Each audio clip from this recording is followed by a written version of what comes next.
Assalamualaikum warahmatullahi wabarakatuh. Alhamdulillahirabbil alamin.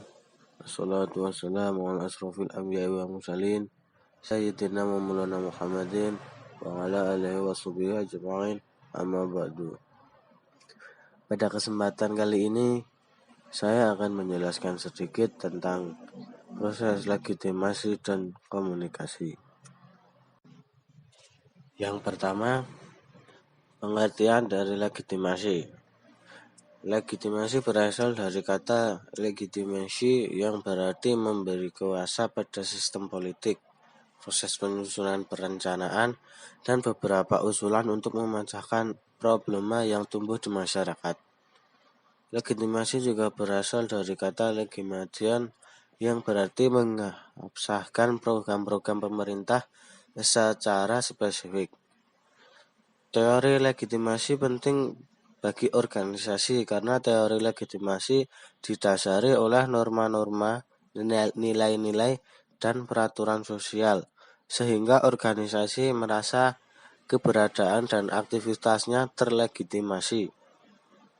Berdasarkan pengertian di atas, terdapat makna legitimasi yaitu pemberian kewenangan untuk memberikan usulan dan legitimation yang berarti kewenangan melaksanakan program yang diusulkan. Legitimasi juga dapat diartikan seberapa jauh masyarakat mau menerima dan mengakui kewenangan keputusan atau kebijakan yang telah ditentukan. Setelah itu, pelaksanaan kebijakan akan terlebih dahulu melewati proses perumusan yang sudah mendapatkan pengakuan dari masyarakat sebelum dilegitimasikan. Hal ini dilakukan karena akan membawa pengaruh terhadap masyarakat. Kebijakan yang telah dilegitimasikan perlu dikomunikasikan pada masyarakat agar kebijakan tersebut dikenal oleh masyarakat, bahkan dianggap sebagai bagian dari kehidupan mereka dan harus dikomunikasikan secara terus-menerus kepada masyarakat. Yang kedua, tipe-tipe legitimasi.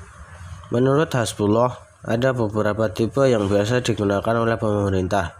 Yang pertama, legitimasi oleh lembaga legislatif sebagai perwujudan dari rakyat sebagai pemegang legitimasi tertinggi dalam kehidupan bernegara. Yang kedua, peraturan dan prosedur administrasi dengan memberikan peraturan tertentu yang ditetapkan oleh pemerintah. Yang ketiga, lembaga peradilan dengan maksud untuk melindungi warga negara yang berupa ketetapan hukum. Yang terakhir, legitimasi oleh masyarakat dengan melalui proses secara langsung.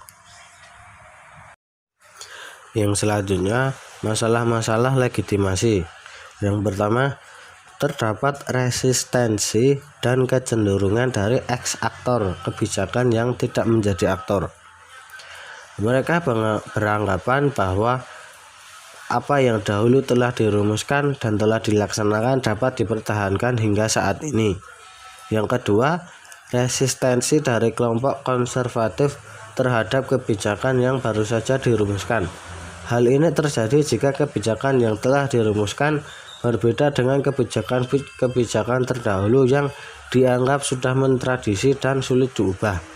Yang ketiga, para pengikut resistensi selalu ada di belakang untuk mengikuti gerak dan langkah pemimpinnya. Hal ini menyebabkan proses legitimasi menjadi terhambat. Yang terakhir, kelompok resisten memiliki visi dan persepsi yang beda, sehingga sulit diajak kompromi.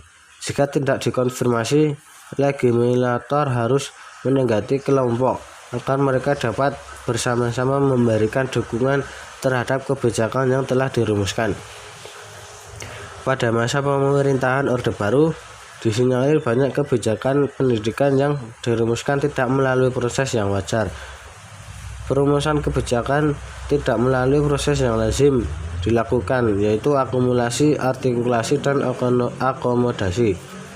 Suatu perumusan kebijakan publik yang dilakukan dengan cara yang tidak melalui proses politik secara normal dan wajar akan menghadapi problema legitimasi. Problema tersebut berwujud penolakan masyarakat terhadap kebijakan yang telah diputuskan oleh pemerintah, sehingga keputusan kebijakan tidak mendapat dukungan. Pada umumnya, masyarakat yang tidak dilibatkan atau diajak untuk memperdebatkan rencana kebijakan serta dilibatkan dalam proses perumasannya biasanya akan pasif menerima, bahkan cenderung menolak kebijakan tersebut.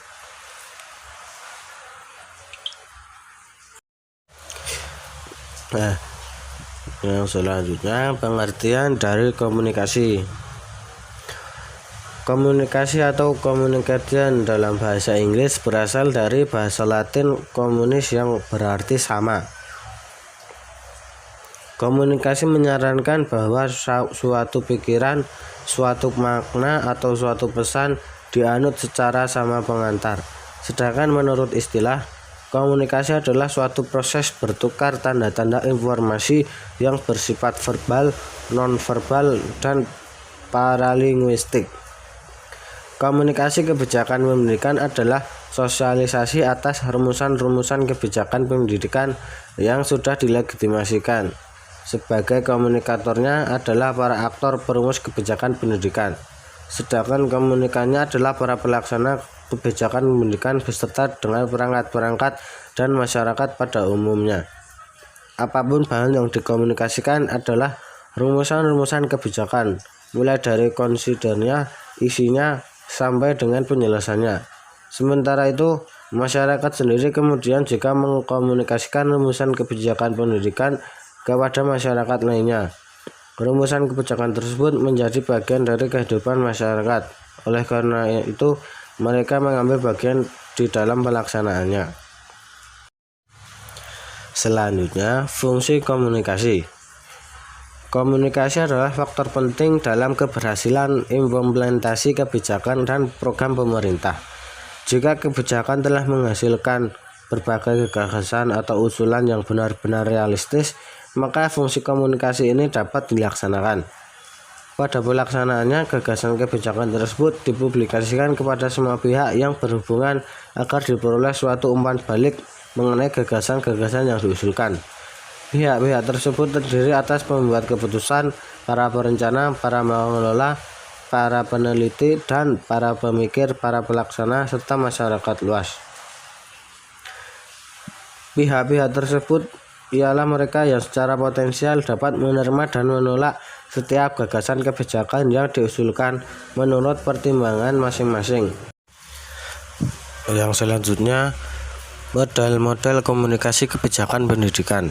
Model komunikasi dapat dibedakan atas 3 macam, yaitu pertama, komunikasi satu arah atau disebut komunikasi aksi. Model komunikasi satu arah ini dikenal dengan top down yang terjadi sepihak. Pembuat kebijakan sebagai komunikatornya, sementara pelaksana dan khalayak menjadi komunikannya. Pembuat kebijakan dianggap sebagai sumber pesan, sementara pelaksana dan masyarakat dianggap sebagai penerimanya. Yang kedua, komunikasi dua arah atau komunikasi interaksi. Model ini mempunyai aliran dua arah sekaligus, yaitu aliran dari atas ke bawah dan dari bawah ke atas. Ada kebutuhan yang sama antara perumus kebijakan yang berkapasitas sebagai sumber pesan dengan para pelaksana kebijakan yang berkapasitas sebagai penerimanya. Ada kebutuhan yang sama antara pelaksana kebijakan sebagai sumber pesan kedua setelah pembuat kebijakan dengan masyarakat sebagai penerima pesan. Yang ketiga, komunikasi multi arah atau komunikasi transaksi. Model komunikasi ini mempunyai aliran yang multi arah, yang berarti pesan tidak hanya dari sumber pesan ke penerima atau dari penerima ke sumber pesan. Dengan demikian, keseluruhan komponen-komponen komunikasi, baik yang bertindak selaku pemberi pesan maupun yang bertindak selaku penerima pesan. Yang selanjutnya, masalah-masalah legitimasi. Yang pertama, terdapat resistensi dan kecenderungan dari eks-aktor kebijakan yang tidak menjadi aktor. Mereka beranggapan bahwa apa yang dahulu telah dirumuskan dan telah dilaksanakan dapat dipertahankan hingga saat ini. Yang kedua, resistensi dari kelompok konservatif terhadap kebijakan yang baru saja dirumuskan. Hal ini terjadi jika kebijakan yang telah dirumuskan berbeda dengan kebijakan terdahulu yang dianggap sudah mentradisi dan sulit diubah. Yang ketiga, para pengikut resistensi selalu ada di belakang untuk mengikuti gerak dan langkah pemimpinnya. Hal ini menyebabkan proses legitimasi menjadi terhambat. Yang terakhir, kelompok resisten memiliki visi dan persepsi yang beda, sehingga sulit diajak kompromi. Jika tidak dikonfirmasi, legislator harus menegati kelompok agar mereka dapat bersama-sama memberikan dukungan terhadap kebijakan yang telah dirumuskan. Pada masa pemerintahan Orde Baru, disinyalir banyak kebijakan pendidikan yang dirumuskan tidak melalui proses yang wajar. Perumusan kebijakan tidak melalui proses yang lazim dilakukan, yaitu akumulasi, artikulasi, dan akomodasi. Suatu perumusan kebijakan publik yang dilakukan dengan cara yang tidak melalui proses politik secara normal dan wajar akan menghadapi problema legitimasi. Problema tersebut berwujud penolakan masyarakat terhadap kebijakan yang telah diputuskan oleh pemerintah, sehingga keputusan kebijakan tidak mendapat dukungan. Pada umumnya, masyarakat yang tidak dilibatkan atau diajak untuk memperdebatkan rencana kebijakan serta dilibatkan dalam proses perumusannya biasanya akan pasif menerima, bahkan cenderung menolak kebijakan tersebut.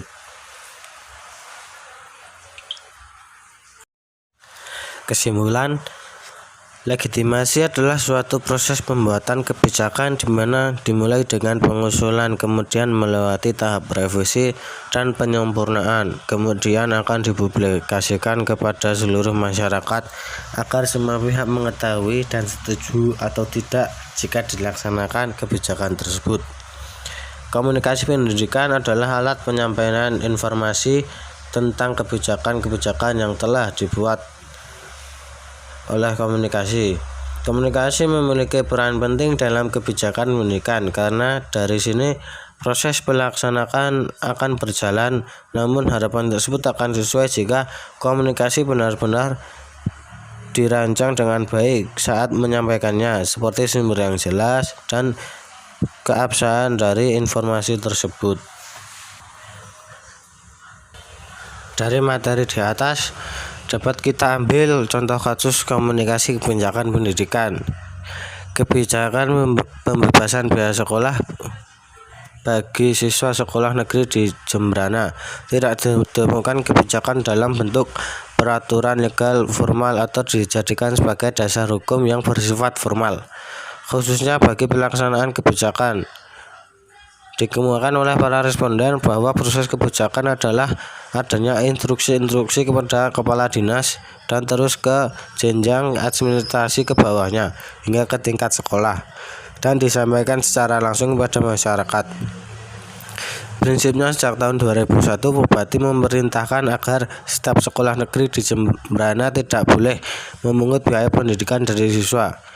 Pada saat itu kebijakan ini tidak mendapat tanggapan yang memadai dari DPRD. Kebijakan langsung dijalankan dan diawasi secara ketat. Dilaporkan oleh informasi penelitian pada tahun 2001 dapat dikatakan setiap hari Bupati melakukan kunjungan ke sekolah-sekolah negeri secara bergiliran. Di sela waktu Bupati mengunjungi sekolah swasta. Sekian yang dapat saya sampaikan tentang materi legitimasi dan komunikasi. Kurang lebihnya mohon maaf. Wallahul muwaffiq ila aqwamit thoriq. Wassalamualaikum warahmatullahi wabarakatuh.